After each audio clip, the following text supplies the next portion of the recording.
Ooh, I'm on screen. Hi, Kim. I'm gonna rely on you to tell me if my audio is okay. All right, looks like we're good. I'm not too loud.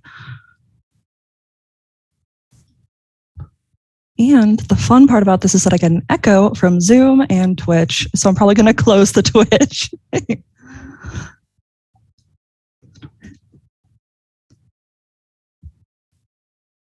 Okay, so let's share screen here. Desktop 1, oh goodness. It's a new laptop and it requires all of the, we're still doing technical difficulties, folks. I got on stage and we're still doing it. My goodness, 1 second, please. And thank you. It's that thing where Mac requires you to restart Zoom, but you don't actually have to restart Zoom. You just have to give it permissions. So, nope, we're doing this one and share. Okay, are we good, Kim? Can you tell me in Zoom? Because I closed the Twitch because I kept getting echoes and it scared me. Perfect. All right. So let's go. Oh no, you're seeing the other one. Oh, Keynote is a disaster occasionally. Nope. We're switching to the other one. This is my problem with using Keynote as a person. This is my toxic trait as a person. There we go. Yes. And I will move the Zoom thing. Where is my mouse? We still have audio difficulties, everyone. This is awful. Thank you to Kieran for being gracious and letting me switch. There we go. All right. So this is On-Call Exhaustion, Tightropes, and You. I am full of caffeine. I have black lipstick everywhere, and it is a wonderful Saturday afternoon.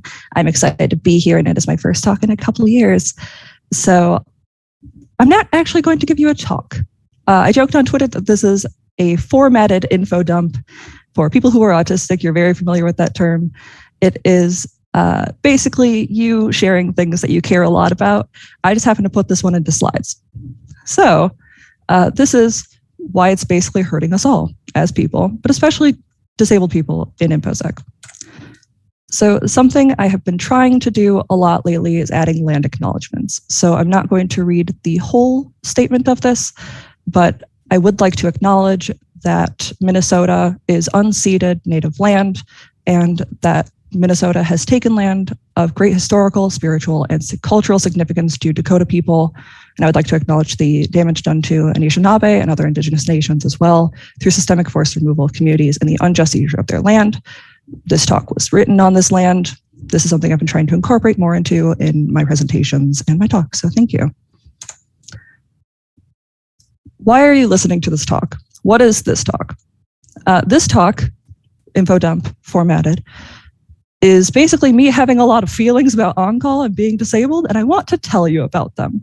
So our agenda for today is a little bit of background info. I'm going to tell you why I'm doing this talk, a little catharsis for people who have been on-call and have feelings about it and some salt in their hearts.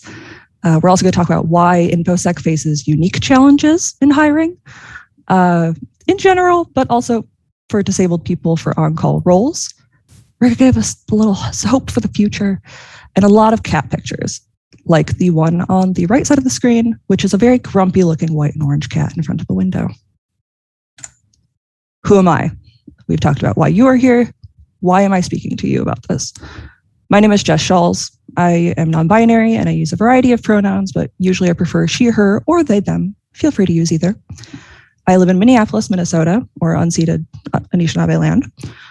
I have so many disabilities, which is kind of why I'm talking about this today.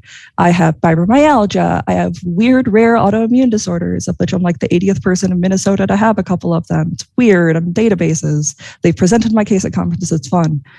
I also have a variety of mental illnesses like depression, OCD, anxiety, CPTSD, and PTSD in different situations. I have scoliosis, basically a medical disaster. I'm currently a backend engineer at Pantheon, but I am secretly an Infosec person. I've worked in security before, I've worked on-call security before, and I have a lot of feelings about security and how to make it more accessible for developers. It's usually what most of my talks are about. You can find me online at Twitter at Jessica_Schalz, SCHALZ. I'm also on Polywork and Medium at Grem, GREM. It's a play on gremlin because I'm a little internet gremlin that's going to cause havoc on all your networks. Oh, and the picture on the slide is me looking sassily at a camera, kind of like, oh, you, at another conference in which I was giving another security talk. So the also mandatory cat picture, this is Pseudo. Pseudo is my cat. She is my dear garbage child, and I love her so much, and I would suplex a train for her. And she is this little calico baby. She has the biggest little haunches, and she has the shortest little front legs, and she likes to lay next to me while I'm cross-stitching, which is what this picture is of. What is the problem I'm specifically talking about today? On-call in any industry makes people sad.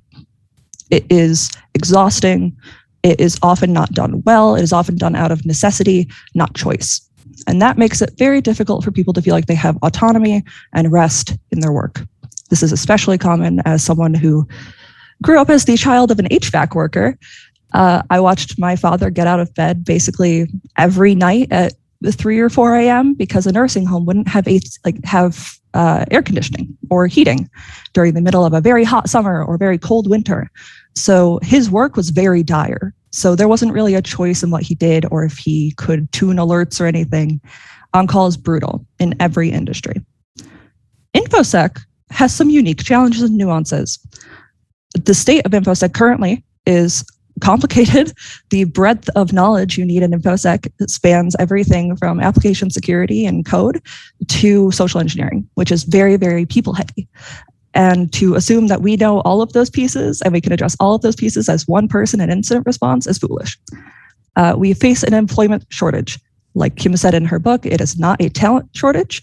It is a failure to obtain and retain employees and train them well. Infosec also has some cultural issues, which a lot of people know. The one that I would like to talk about specifically today is our habit of hazing new people in Infosec. We like to make their lives miserable because if we had to suffer through the horrors of beginning at Infosec, so does everyone else, I guess, which is so bizarre to me, but is something that I've noticed in industry across fields. So Infosec plus on-call, we have complicated, not enough people, so everyone's overworked and everyone's tired and exhausted. And we have cultural issues where we make our own lives hell. And we have on-call, which is problematic across every industry, and we combine them into a sad and stressed out mess. But so far, that's just me saying things. I haven't given you any data or sources. So you may be asking me, okay, but how does that problem actually affect people? And this dog in this picture underneath that question looks so done with everything, and he has a coffee between his little paws on this chair. He's the cutest little chocolate lab. And he gave me the best face to justify my own answers in the previous slide. And those answers are that these studies have been done since like 2004. The ones that I'm referring to today are from 2012. We have effects of on-call work on all-being, results of a daily survey. This was actually IT workers. It was something like 31 IT workers, I think they were Danish, and all of the results were saying things like results showed increases in irritation and negative mood and decreases in social activities and household activities and low effort activities. No effects were found concerning the secretion of cortisol or the stress hormone, but conclusions, flexible work schedules like on-call work may have effects on well-being. The mere possibility of being disturbed by calls shows negative consequences regardless of whether the employees are actually called in or not. So even just be the awareness of being on call can stress people out and increase irritation and negative mood and decreases in activity like social life or family life. We also see things like how being on call after work hours can do serious damage to your mental health. The feeling that you can never truly shut off will put you in a worse mood. So that was a study done as well. I believe it was all men in this study. One of the things from Shanna Lebovitz in Business Insider, she described it as, sure enough, on mornings after on-call days, participants were typically in a worse mood and their cortisol levels were higher compared to mornings after regular work days. So not even while on call, the morning after, you basically get an on-call hangover. And on the bottom side of this, there is a person who is kind of neutral faced at a computer, a Black person with beautiful braids and the comfiest looking sweater. And there is kind of a 1,000-yard stare in this person's eyes that I really connected with being on call. Other studies include the cost of inadequate sleep among on-call workers in Australia, a workplace perspective. This is in 2018. This is not specifically technology, but we see things like workplace injury for people who have been on call and then go into work again. So over 80% of these workers reported inadequate sleep while on call, and the resulting cost of injury is estimated at over $2 billion per year. There's a lot of other text on the screen, but we don't have to read all of that. Really, all you need to know is that there is also a huge economic cost of workplace injury because of sleepiness, because of on-call. And there isn't an Infosec comparative to this, as I understand it. But if this is workplace injury, how do we quantify Infosec economic damage based on this? There's also the relationship of on-call work with fatigue, work-home interference, or WHI, and perceived performance difficulties. So even if someone isn't actually performing poorly, they feel like they are. So the results from this in 2015 our results suggest that it is employees' experience of being on call, especially the experience of stress due to the unpredictability, rather than the amount of exposure that is related to fatigue and the rest of the negative effects. So even just being on call, even if you don't get paged, these feelings still happen to you. And there is a GIF in the bottom of this that is C-3PO with the caption, "We seem to be made to suffer. It's our lot in life." And that connected heavily with me as someone who has been on call. And there's also someone in the top right of this screen. This is a person that is of color. They have a laptop in their lap and they look like they're working and they're kind of looking up at the screen. And I can't quite tell if it's neutral or a frown. And that is, again, one of those on-call moods. But these are studies, and they didn't give me a lot of data that I wanted. So I also asked Twitter, which is what I usually do when I want to crowdsource information. And I wrote a survey. I wrote a Google Forms survey. I'm not a data scientist. I am not a psychologist by any means. I don't know how to write good surveys. I basically just asked a bunch of questions that I wanted people to answer. So I'm not going to purport to be a data scientist here. What I will say is that I asked people if they are disabled, if they are in Infosec, if they've worked on call, what they liked and didn't like, if like how it affected you. Did it affect your personal life, your life with others, your health, etc.? And what improvements would you make to on-call if you could? And in this survey, I also, for transparency, included a lot of spaces where people could add consent to use their responses and their names as well for credit. A lot of people said that they would actually like to be warned before I put their information in if I'm going to credit them. So I have not credited anyone for the sake of evening the playing field. So these are responses, though, from people. There were 35 replies. Some people wrote essays. Some people actively wrote essays about on-call in the survey for Google Forms, and I appreciate them dearly. There are very clearly some managers in there. It was great. About 65% of people that responded to this did work in information security. Pretty much everyone in this talk, or everyone in this group of people, worked in like tech of some form, except for like 20-something%. So 80% of people that responded worked in technology. So that's kind of our demographic here. We also have roughly 50% that identify as disabled. Just that's a label they resonate with.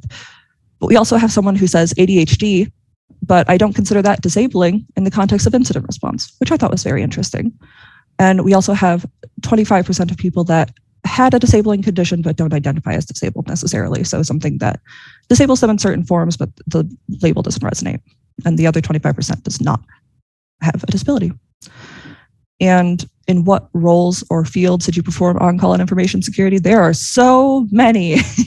Most are incident response, most are management and developers.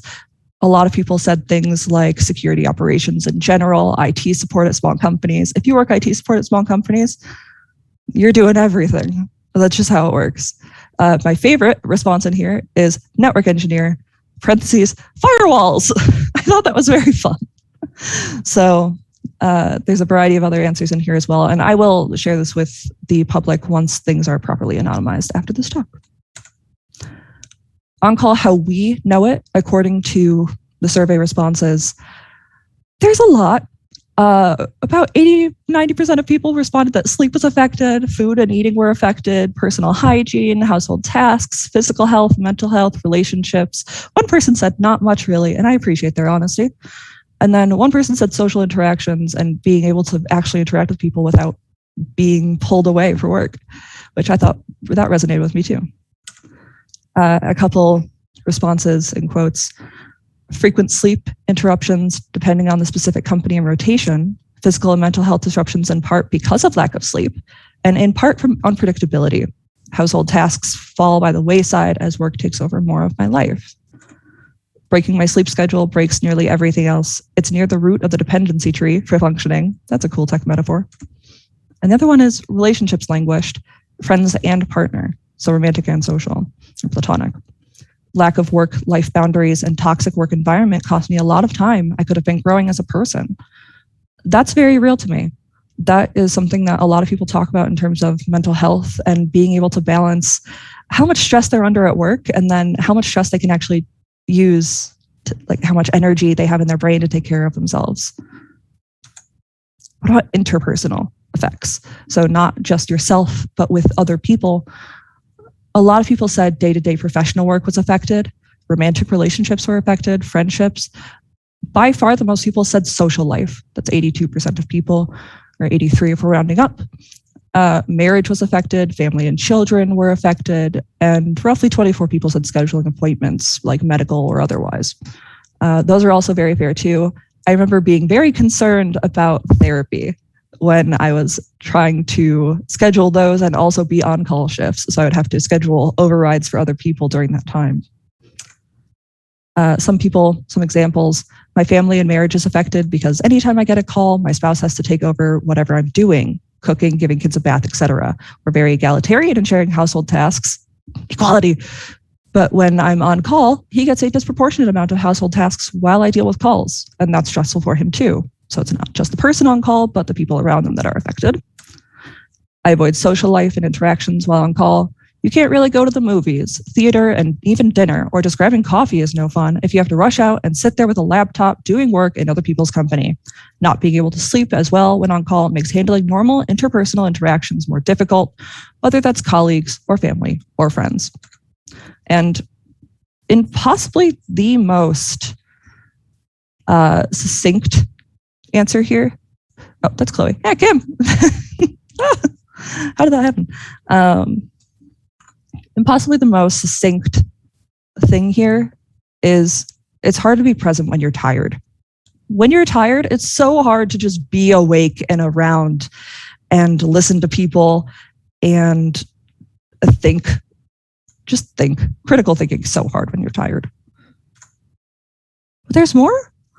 During the survey, I really didn't ask people if it had affected them long term.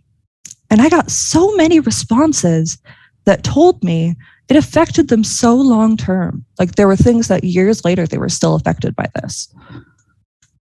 So a couple examples of those are if they hear a ringtone in the middle of the night, I still wake up in the middle of the night and go from 0 to 60, and I haven't been on call in years.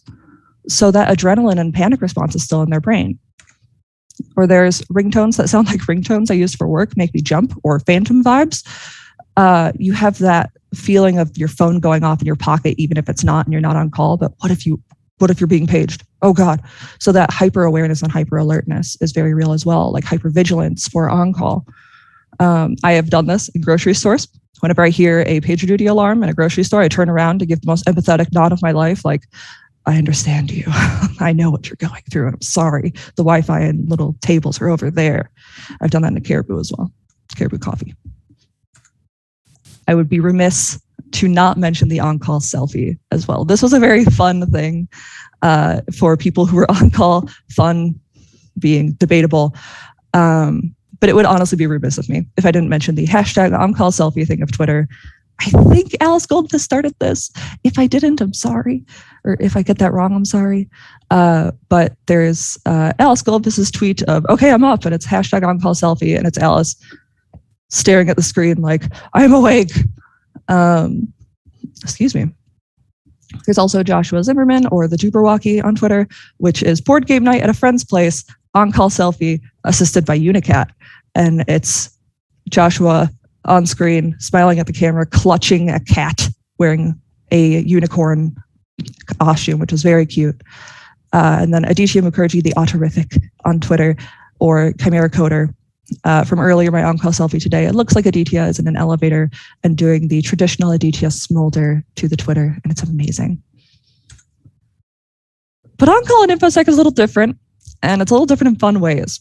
So how on-call is performed in Infosec is usually done by beginners in Tier 1. It is kind of a training by fire ritual where you are put on call. Sometimes you shadow people, sometimes you don't, and usually you are just fire hosing information at yourself to learn. The other things are that sometimes on-call is required by definition of some roles. If you're working in a security operations center, a network operations center, an incident response center or role, on-call is usually just part of the job. It is what you are signing up for when you get hired there in your new role. So that is just a necessity of the field, which is interesting because that's not always a necessity in every field.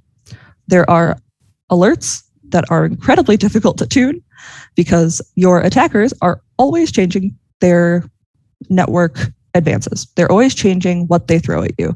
So an alert that works 5 minutes ago might not work now. So you're constantly changing alerts, which means that if you are paged for something in the middle of the night, you may be paged for it again that same night, and it's the same problem, and you have to tune the same alert. And it is so frustrating to be awake at 3 a.m. and get 2 pages 5 minutes from each other for the same thing because they just changed a network key or a tag in their request.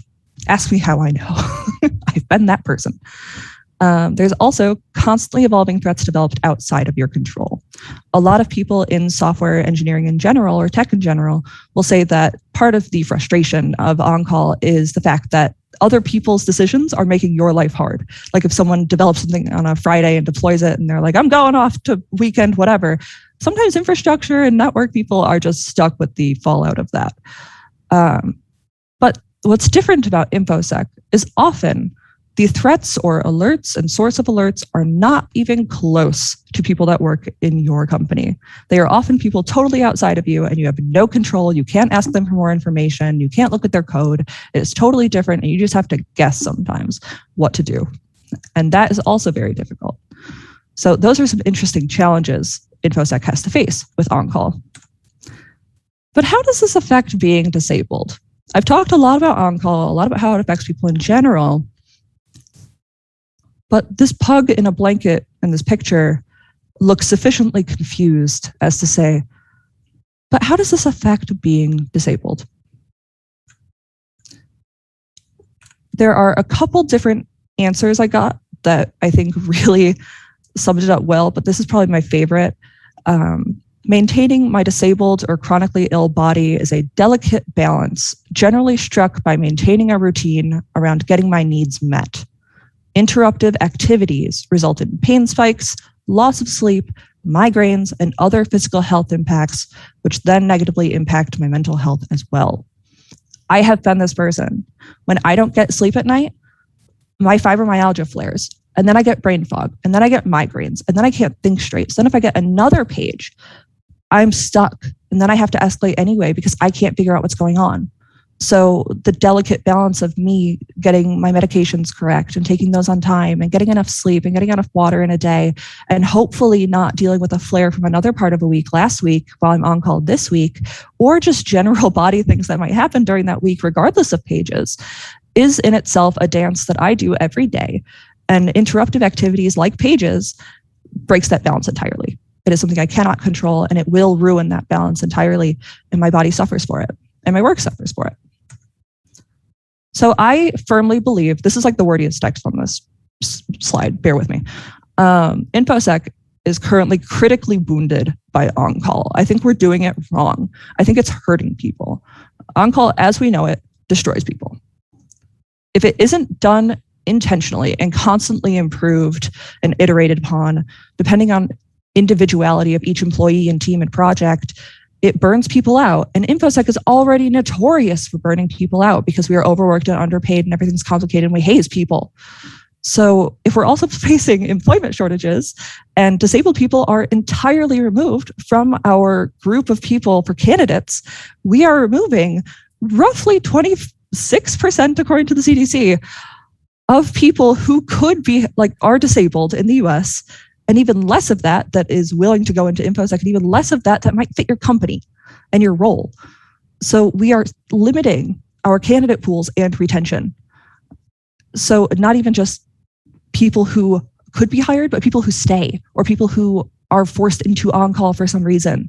So even if they were hired and they didn't do on-call at first, and then they were forced to do on-call because now we're in a pandemic and everything's broken, we are losing people and not keeping them. We are having a hard time keeping people in Infosec. I've talked to a lot of people who refuse to be in Infosec at all because they've been burnt out so poorly. So this is my thesis of the day. This is my Infosec hot take. Infosec on-call is broken and it breaks people too. Here's the catharsis slide. If this is what you have been waiting for, it is here. This is the salt that I received in my survey. Not all of it, but some of it. Here are some examples of some vitriol people have towards on-call that kind of justifies my point. As an industry, we choose to burn engineers over documenting, automating, and truly fixing things. It's always for the most menial bullshit. I'm on call for systems that I don't actively develop on, making dinner only to get paged and have to not eat it while it's hot because of incident. On-call is a broken process run by people who refuse to improve it. And no freaking help desk calls to the urgent line just because some of us have those skills. My other favorite ones in here were actually ones that I didn't include because the person did want to review before it was put into a slide. One of them mentioned that on-call had specifically been weaponized to burn a specific employee out so that she was fired later. There were also people who would just put people on week-long on-call things, 24/7, and then not give them any breaks. That, to me, speaks to a broken process. So this is my catharsis slide. Everyone may enjoy that salt. How do we fix it? The feeling I get when I think about how to fix on-call is this Elmo on fire gif. He just speaks to the sky like, kill me. That's how I feel whenever I think about fixing on-call. But there were several improvements that I asked of people to add in the on-call survey. For instance, a lot of them revolved around rest, like mandatory rest periods after on-call periods. So a week off or a day off or something. And someone mentioned specifically, give them a day off PTO and no cheesing it by using the weekend. So don't end your things on a Friday and then assume Saturday and Sunday off are enough. Also give them Monday off or that Friday off. Explicitly defined structure for on-call expectations, scheduling, and sequence of team member outreach in the event of an incident. This to me falls under rest because you can relax knowing your chain of escalation, and you can relax knowing your expectations and schedules and figuring out what exactly you need to do at any given time. No calling people on PTO. That is a hard improvement. It's a hard line and everyone should follow it regardless of crisis. If you are on PTO, no one should be able to contact you. Delete PagerDuty off your phone. And provide time off in lieu for any day with a high severity incident. For out of hours, immediately remove the individual from rotation after awoken by a pager and incident is handled. And provide at least 1 month between on-call shifts if they are doing out of hours. And we'll talk about that a little bit in a second. So making sure people get enough rest between rotations as well is very important. I mentioned we talk about it later. We're talking about it now. Follow the sun. Almost everyone mentioned this. The amount of people who mentioned follow the sun and the fact that we do follow the sun is the only reason that I get sleep and the only reason I can do on call. For those unfamiliar with the term, it means that you are only on call during working hours and then afterwards someone else takes over, or you cannot be paged afterwards. I think the Kubernetes security group does this, if I am remembering correctly. So follow the sun whenever possible so people aren't getting woken up. Off hours triage by coworkers in distant time zones who are awake anyway. So a lot of this requires globalization. So this isn't necessarily for small companies, but it does work. And I believe it is helpful to have 24/7 coverage through Follow the Sun. This is the easiest way to get 24-hour coverage without burning out all your employees. Autonomy and enablement. This was something that really spoke to me. Over communicating so that other people can follow your information as well. Never impose notification characteristics for people on call. Don't tell them how to get alerts. You will just suffer for it. If you want someone to alert a specific way, you're going to suffer if you don't. Being in a place to say no to what things I can be paged for was very interesting to me. It was an idea of, you can tell people, do not page me for this. I am not knowledgeable. I cannot help you. I do not have the permissions, but you can page me for this thing, which I'm very familiar with and I've worked with before. That I think is very, very cool. Scoping on-call responsibilities to be closely aligned with what responders can actually reasonably do or own. I think this is basically the idea of creating a more explicit and more reasonable tier structure for escalation. And probably the most innovative idea that I got in this survey that I really, really love, and I would really love to see if I'd like hear about if people are doing this, is give everybody a certain number of on-call slot credits each quarter and let them sign up for whatever weeks they want instead of using a rotation system. I think this is just kind of a grab bag. Like, you tell people, here are the on-call slots that you need to fulfill out of a certain number of months or weeks or whatever, go for it. And then you just kind of figure it out with your teammates. Here are the weeks I want, here are the weeks you want. Great, we're going to figure it out. I'm going to take 2 this week or 2 this month. I'm going to have no on-call next month. I'm going to take a vacation. Bye. Like, that to me is so cool. I am so into that idea, and I would love to know more. If people have done that before, tell me about it on Twitter or however you want to reach me. I would love to know more about that if you're doing it. The other one is compensation. A lot of people mentioned, pay me more. I want more pay if I'm going to be on call, because that is not just work hours. That should be more than my base salary, especially if people are forced into it after being hired and it wasn't an original role expectation. Some people call this pager pay. Overtime, on-call comp, what have you. This has been going on for a long time for people that do on-call outside of technology, and I think we should start doing it in tech too. My own improvement suggestion that I have a lot of feelings about is that playbooks need to be improved. I call it the 3 a.m. migraine test. If I can't perform a playbook or diagnose an issue at 3 a.m. when I am tired and half asleep, or when I have a migraine and I have brain fog and I can barely see, that playbook is not good enough. It needs to be as automated as possible. It needs to be integrated with alert systems and logging and metric systems and telemetry. And most importantly, it needs to be performable from a mobile device. If I could figure out something, a playbook in bed when it's 4 a.m., I've been woken up, I get an alert that says like Heartbleed is attacking your system, and you know you don't have Heartbleed, but you're confused and scared, and it's 4 a.m. and everything's bad and it's dark. I'm not about to scramble out of bed to run to my laptop in a different room, because I don't keep my laptop in my bedroom. I'm not sleeping next to my laptop. I have work-life boundaries. I want to be able to perform diagnostics from my mobile device. I don't know of any good solutions for this. If you do, let me know. I just have a lot of feelings about it, and I really do think you should be able to perform it from your phone for accessibility reasons and just for ease of use. But it's not all bad. A lot of people like on-call, and that startles me. As a disabled person, a lot of people say it feels good to be calm under pressure and help a system heal. A lot of people say the sense of accomplishment is nice, but in casual shade, that's not much in the face of an actually healthy overall life.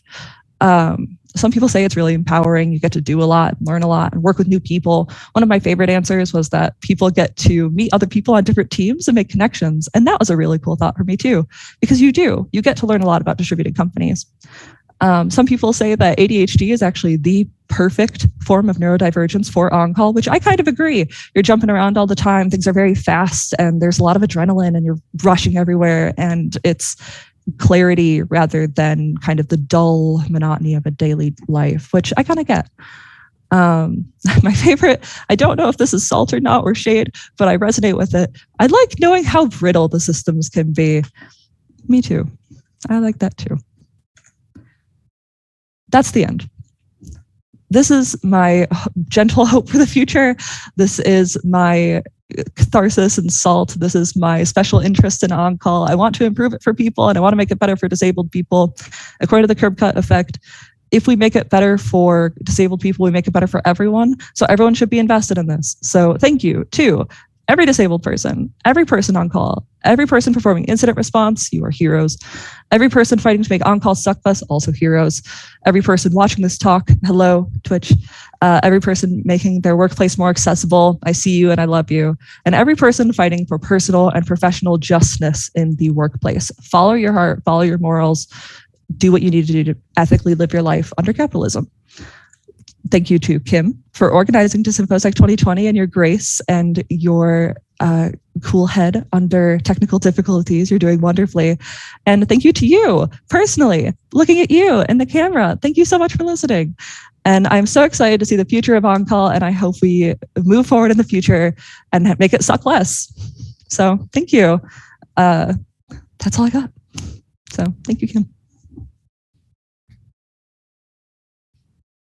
Oh, wow. Thank you so much for your presentation, Jess. Yeah, to me, making